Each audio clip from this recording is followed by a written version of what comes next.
Hola, ¿qué tal estáis? Espero que muy bien. Bienvenidos a vuestro canal Espiritualidad Práctica. Continuamos con el estudio de Mateo 24, última parte. En el capítulo anterior vimos las señales de la segunda venida de Cristo y la diferencia entre su presencia para el arrebatamiento y la segunda venida. También explicamos lo que significa la generación que no pasaría antes de que todas las señales y eventos sucedan. Una generación humana, terca, rebelde y orgullosa. Leamos Mateo 24:36. Dice: respecto a aquel día y hora nadie sabe, ni los ángeles de los cielos ni el Hijo, sino solo el Padre. Vemos como la fecha de ese día, el día de la presencia del Hijo del Hombre y el arrebatamiento de su pueblo en las nubes, nadie lo sabe, ni se puede calcular. Solo el Padre lo sabe. Así que desconfiad de todo aquel que dé fechas. Hay un gurú por ahí en internet diciendo que el 17 y 18 de septiembre de 2024 será la fecha del arrebatamiento. Os digo que es un falso profeta. Desconfiad de él, que nadie os engañe. En Apocalipsis 14:15 es el ángel de Dios el que le dice a Cristo: mete tu hoz y siega, porque ha llegado la hora de segar, porque la mies de la tierra está cabalmente madura. El Padre le dice al ángel la fecha y el ángel se la comunica al Hijo. No nos es dado a nosotros conocer los tiempos. Ese día no depende de una fecha fija, sino del grado de madurez de la mies, de la humanidad. Y eso depende de nosotros, de nuestro trabajo interior y de la decisión por nuestra parte de buscar a Cristo y de nacer de nuevo, llevando una vida acorde a los mandamientos que el Mesías nos dejó. Seguimos con Mateo 24, 37 al 39. Dice: porque así como eran los días de Noé, así será la presencia del Hijo del Hombre. Porque como en aquellos días antes del diluvio estaban comiendo y bebiendo, los hombres casándose y las mujeres siendo dadas en matrimonio, hasta el día en que Noé entró en el arca, y no hicieron caso hasta que vino el diluvio y los barrió a todos. Así será la presencia del Hijo del Hombre. Fijaos bien en este texto. Dice: así como era en los días de Noé, así será la presencia del Hijo del Hombre, no la venida. Para la venida utiliza otra palabra diferente, erchomai. Cuando habla de la presencia, o sea, del arrebatamiento, utiliza la palabra griega parusía, como en este versículo. Y cuando habla de su venida, donde sí todo ojo lo verá, utiliza la palabra griega erchomai. Esta palabra aparece también en Apocalipsis 1:7, donde dice: miren, viene con las nubes y todo ojo le verá, y los que lo traspasaron, los que lo mataron, todos los que no reconocieron a Cristo como Mesías, cuando lo vean venir sobre las nubes en su segunda venida, reconocerán que Él es el ungido de Dios, pero ya será demasiado tarde. Otro texto donde se usa la palabra erchomai para la venida dice: inmediatamente después de la tribulación de aquellos días, refiriéndose al periodo de angustia y destrucción generalizado por toda la tierra y que incluye los juicios de las trompetas, la gran tribulación a los cristianos y los juicios de las copas, por ese orden, el sol será oscurecido. Dijimos que será oscurecido con nubes negras, no será ningún eclipse. Y la luna no dará su luz, y las estrellas caerán del cielo, y los poderes de los cielos serán sacudidos. Y entonces aparecerá en el cielo la señal del Hijo del Hombre. La señal de su segunda venida no dice cuál es. La señal de su presencia es un relámpago que va de oriente a occidente, pero la señal de su venida no dice cuál es.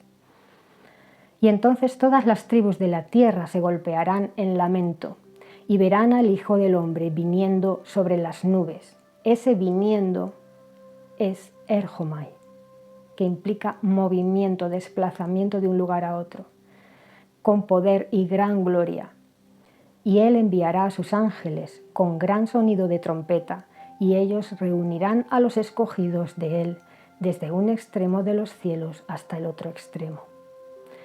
Aquí se está refiriendo a la segunda cosecha de su pueblo, que son las ovejas de Mateo 25. Para complementar toda la visión de la segunda venida de Cristo, habría que unir a este texto el texto de Apocalipsis 19, donde describe a Cristo viniendo en un caballo blanco para la batalla de Armagedón, y el texto de Mateo 25, la separación entre las ovejas y las cabras. Hemos visto que en los textos donde dice todo ojo lo verá, utiliza la palabra erjomai, que significa venir, llegar, regresar. Pero, ¿en qué textos aparece la palabra parusía? Vamos a verlo. Dijimos que parusía se refiere a su presencia. Significa literalmente estar al lado de, y no será visible. Cristo descenderá durante la parusía para llevarse a su pueblo en el arrebatamiento y se quedará en las nubes. No pondrá sus pies en el monte de los olivos, como dice Zacarías 14:4. Bien, Mateo 24:3. La segunda pregunta de los apóstoles a Jesús. ¿Y cuál será la señal de tu presencia, parusía? Tercera pregunta. Y de la conclusión del sistema de cosas. Tu venida, erjomai. Veamos dónde habla sobre la parusía. Mateo 24:27. Porque como el relámpago sale del oriente y se muestra hasta el occidente, así será también la presencia, parusía, del Hijo del Hombre. En mi Biblia dice presencia en vez de venida para distinguir parusía de erjomai, pero en la Reina Valera del 60, por ejemplo, dice venida en ambos casos, con lo cual no podéis distinguirlo. Pero podéis usar en Internet la Biblia interlineal y ahí sí que lo diferencia. Yo utilizo la traducción del Nuevo Mundo, que no tiene añadidos. Otro texto que habla sobre la parusía, sobre su presencia, Mateo 24:39, donde habla sobre los días de Noé. Dice, y no entendieron hasta que vino el diluvio y se los llevó a todos. Así será también la presencia, parusía, del Hijo del Hombre. Primera Tesalonicenses 2:19.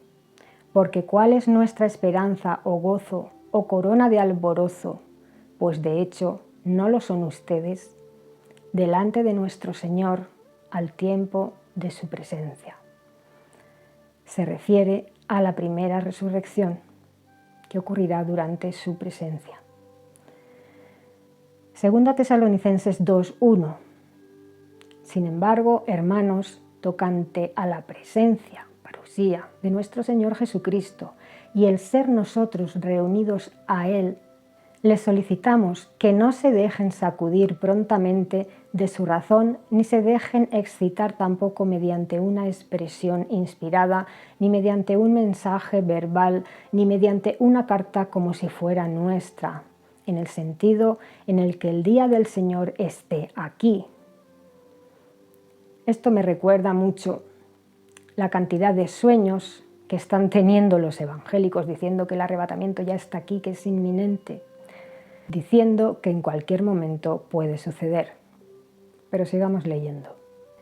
Dice el apóstol Pablo en 2 Tesalonicenses 2:3, que nadie los seduzca de manera alguna, porque no vendrá a menos que primero venga la apostasía y el hombre del desafuero quede revelado, el hijo de destrucción. El apóstol Pablo nos advierte bien claro de que hasta que no se manifieste el anticristo, que él mismo dice que es un hombre, el hombre de pecado, no se manifestará el Señor en su presencia en las nubes. Hay unas señales que se tienen que cumplir antes del arrebatamiento. No puede ser en cualquier momento, no puede ser algo inminente. Primero ha de manifestarse el anticristo y todavía no lo ha hecho. Hay mucho sensacionalismo en Internet. A cada momento encuentras vídeos en Internet de gente que tiene sueños sobre el arrebatamiento.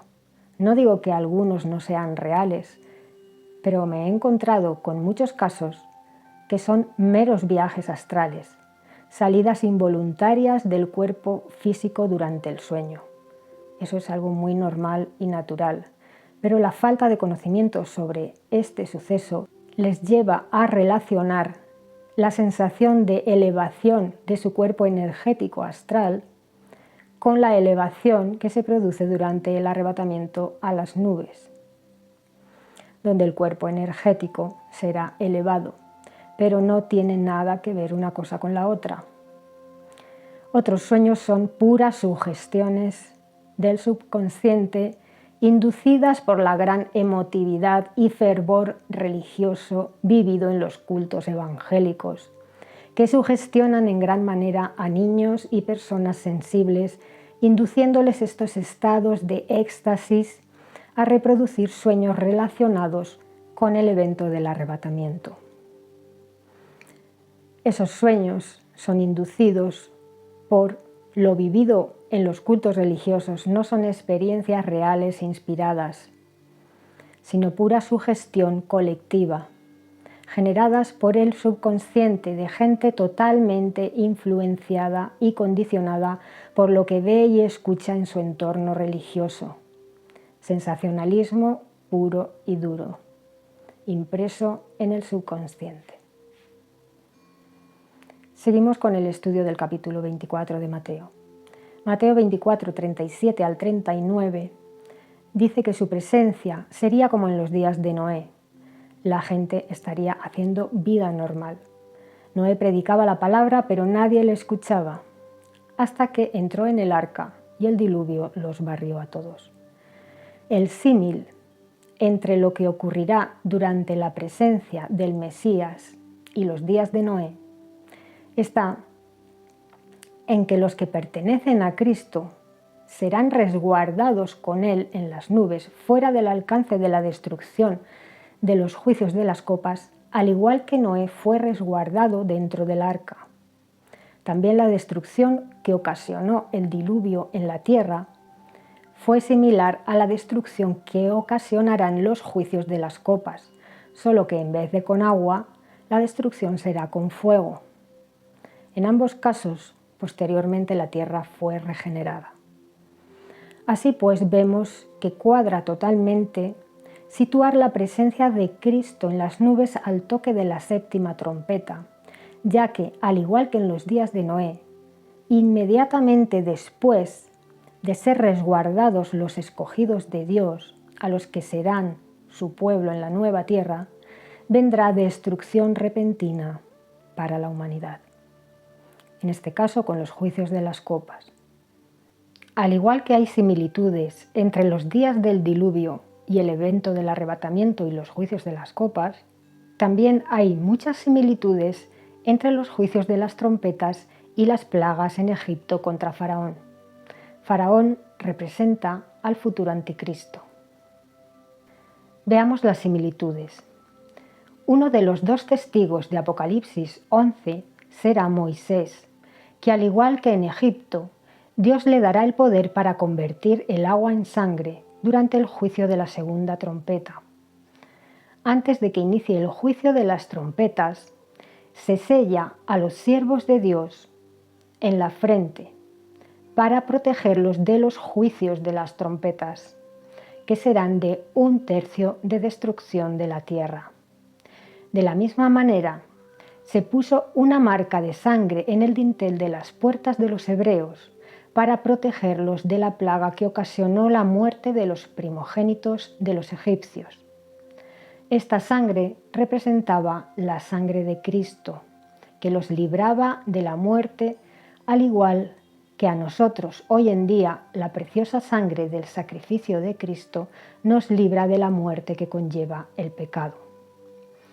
Esa misma noche, el pueblo hebreo fue sacado de Egipto, liberado de la esclavitud y la tribulación que les ocasionaba Faraón, y fueron conducidos hacia la tierra prometida, la tierra que mana leche y miel. Este día quedó como recordatorio de la celebración en la actualidad de la Pascua judía y las fiestas de las tortas no fermentadas. Eso fue lo que comieron esa noche, justo antes de la salida hacia la tierra prometida. El cordero del sacrificio asado, porque no podía ser cocido, ya que el sacrificio en el templo era quemado, con cuya sangre marcaron las puertas de sus casas. También comieron panes sin levadura y hierbas amargas. La Pascua judía se celebra hoy en día para conmemorar la salida del pueblo de Israel de Egipto hacia la tierra prometida. Y hoy en día nosotros, los cristianos, conmemoramos el sacrificio del Cordero que dio su vida por nosotros en el madero, nuestro Señor Jesucristo, para conmemorar nuestra redención. Seguimos leyendo. Mateo 24, 40 al 42. El Maestro Jesús estaba hablando a sus discípulos de que cuando Él viniera en su presencia a por su pueblo, la gente estaría haciendo vida normal, como en los días de Noé. Continúa diciendo en el versículo 40. Entonces 2 hombres estarán en el campo, uno será llevado y el otro será abandonado. 2 mujeres estarán moliendo en un molino de mano, una será llevada y la otra será abandonada. El libro de Lucas, en Lucas 17:37, continúa diciendo, ¿a dónde, Señor? Él les dijo, donde esté el cuerpo, allí también serán reunidas las águilas. Manténganse alerta, pues, porque no saben en qué día viene su Señor. Jesús quiso decir con esto, que donde esté el cuerpo, donde esté Él, allí nos reunirán los ángeles con Él. Aquí el Señor está explicando cómo en el día del Hijo del Hombre, en el día de su presencia, habrá una reunión de las personas que hayan buscado a Cristo y hayan cumplido sus mandamientos en las nubes con Él, para ser llevadas delante del trono de Dios y recibir cuerpos glorificados. Ellos también asistirán a las ceremonias de las bodas del Cordero en los cielos y al banquete de la cena de las bodas del Cordero en el reino de los cielos en la tierra. Como veis, unos serán tomados y otros serán dejados. Tristemente, el que no conozca a Cristo sentirá miedo al ver las señales en los cielos y no se dejará llevar por los ángeles. No sabrán qué está pasando. Los ángeles harán la labor de reunirnos con Cristo en las nubes. Donde esté el cuerpo de Cristo, allí serán reunidos los cuerpos espirituales de los creyentes semejantes a águilas en vuelo. Leamos 1 Tesalonicenses 4:15, donde habla sobre el arrebatamiento.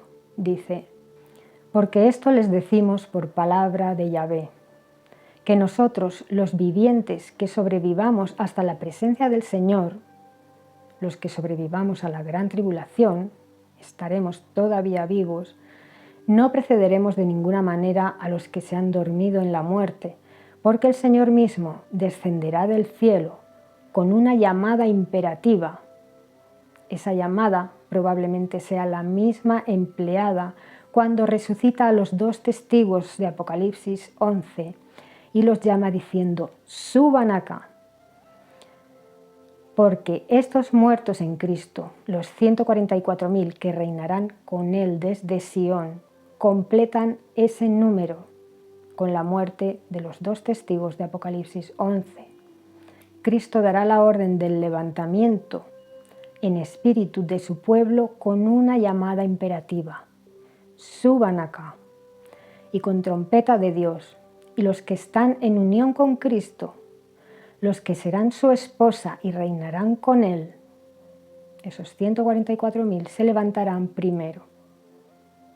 Después nosotros, los vivientes que sobrevivamos, seremos arrebatados juntamente con ellos en las nubes al encuentro del Señor en el aire, y así siempre estaremos con el Señor. Seremos llevados en espíritu y nuestro cuerpo físico quedará en la tierra.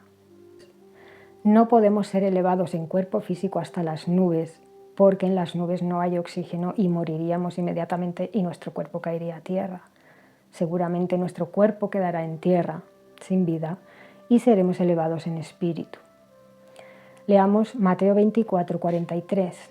Dice: «Mas sepan una cosa, que si el amo de la casa hubiera sabido en qué día habría de venir el ladrón, se habría quedado despierto y no habría permitido que forzaran su casa. Por este motivo ustedes también demuestren estar listos, porque a una hora que no piensan que es, viene el Hijo del Hombre. El día de su venida nadie lo sabe y nadie puede calcular la fecha. Ni siquiera el Hijo tiene ese conocimiento. Cuando la mies de la tierra esté cabalmente madura, el Padre dará la orden a los ángeles y éstos informarán a Cristo, como dice Apocalipsis 14, 15, para la primera siega y la segunda siega posterior. En la primera siega Cristo viene en una nube blanca que anuncia salvación. En la segunda siega, el sol y la luna y las estrellas que nos dan su luz serán oscurecidos con nubes negras, anunciando que Cristo viene para juicio y para la batalla de Armagedón. Seguimos leyendo Mateo 24, 45 al 51. Dice: «¿Quién es verdaderamente el esclavo fiel y discreto, a quien su amo nombró sobre sus domésticos para darles su alimento al tiempo apropiado? Feliz es aquel esclavo si su amo, al llegar, lo hallara haciéndolo así. En verdad les digo, lo nombrará sobre todos sus bienes. Mas si alguna vez aquel esclavo malo dijera en su corazón: mi amo se tarda, y comenzara a golpear a sus coesclavos, y comiera y bebiera con los borrachos, vendrá el amo de aquel esclavo en un día que no espera y a una hora que no sabe, y lo castigará con la mayor severidad, y le asignará su parte con los hipócritas. Allí es donde será su llanto y el crujir de sus dientes». En esta parábola, Cristo representa al amo, y el esclavo fiel y discreto representa a los líderes de las congregaciones, los que apacientan a las ovejas, los pastores. Estos tienen gran responsabilidad en alimentar a las ovejas y amonestarlas si es necesario. Se les dará más, las nombrará sobre todos sus bienes, pero también se les exigirá más. Se les dará responsabilidades en la nueva tierra. Incluso algunos de ellos, si mueren mártires por causa de la palabra, reinarán con Cristo. En cambio, cualquier ministro de Dios que obre de manera injusta para con sus coesclavos, las ovejas, por mucho que prediquen la palabra, que oren a Dios, expulsen demonios, profeticen, sanen enfermos o hablen en lenguas, serán echados a la oscuridad de afuera. Podemos leer esto en Mateo 7, 21 al 23. Dice: «No todo el que me dice Señor, Señor, entrará en el reino de los cielos, sino el que hace la voluntad de mi Padre que está en los cielos. Muchos me dirán en aquel día: Señor, Señor, ¿no profetizamos en tu nombre, y en tu nombre expulsamos demonios, y en tu nombre ejecutamos muchas obras poderosas? Y sin embargo, entonces les confesaré: nunca os conocí, apártense de mí, obradores del desafuero». Con esto habríamos terminado de explicar el capítulo 24 de Mateo, pero me gustaría tocar el tema de las profecías bíblicas sobre Gaza y Ascalón y también Damasco en Siria.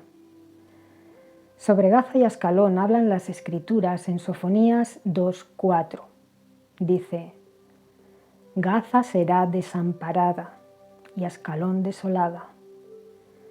Ninguna frase define mejor la situación actual de Gaza. Gaza será desamparada.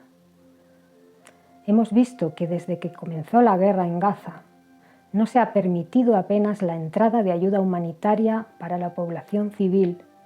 Tampoco quieren acoger a los gazatíes como refugiados de guerra en ningún país, ni siquiera sus aliados. Ninguna resolución de la ONU ha sido efectiva y tampoco el Tribunal de la Haya ha podido intervenir para frenar la violencia. Y Gaza, verdaderamente, ha quedado totalmente desamparada.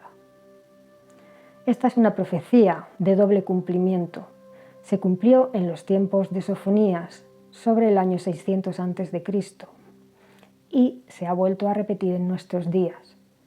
Quizás ocurra lo mismo con Damasco, la capital de Siria, de la cual también las Escrituras dan detalles realmente espeluznantes. Leamos Zacarías 14:12. Dice: «Y esto es lo que resultará ser el azote con el cual Yahvé azotará a todos los pueblos que realmente hagan servicio militar contra Jerusalén. Habrá el pudrirse de la carne de uno mientras uno está parado sobre sus pies, y los ojos mismos de uno se pudrirán en sus cuencas, y la lengua misma de uno se pudrirá en la boca de uno». Fijaos que está diciendo que la carne de las personas se pudrirá estando aún de pie. O sea que morirán de una manera tan rápida y brutal que su carne se pudrirá estando aún de pie, no les dará tiempo ni a caer al suelo. Eso puede referirse a la onda expansiva de una bomba nuclear o a un arma química, que te fulmina al instante. También Isaías 17:1 dice sobre Damasco: «He aquí, Damasco dejará de ser ciudad y vendrá a ser un montón de ruinas». Esta profecía fácilmente puede tener un doble cumplimiento y cumplirse también en nuestros días si a Irán se le ocurre atacar a Israel desde Siria. En el momento de grabar este vídeo todavía no han contestado, aunque han jurado hacerlo, a la muerte del número 1 de Hamás, Ismael Haniyeh. Esta zona es un polvorín. El carnero de Daniel 8, 3 y 4 representa a Irán y dice que causa inestabilidad mundial y ataca desde el norte de Israel, donde están Siria y Líbano, desde el sur, Yemen, y desde el oeste, Gaza. Dice que el carnero tiene dos cuernos, uno es más pequeño que el otro. Primero atacará el cuerno pequeño, o sea, el país menos poderoso, y luego el grande, el más poderoso.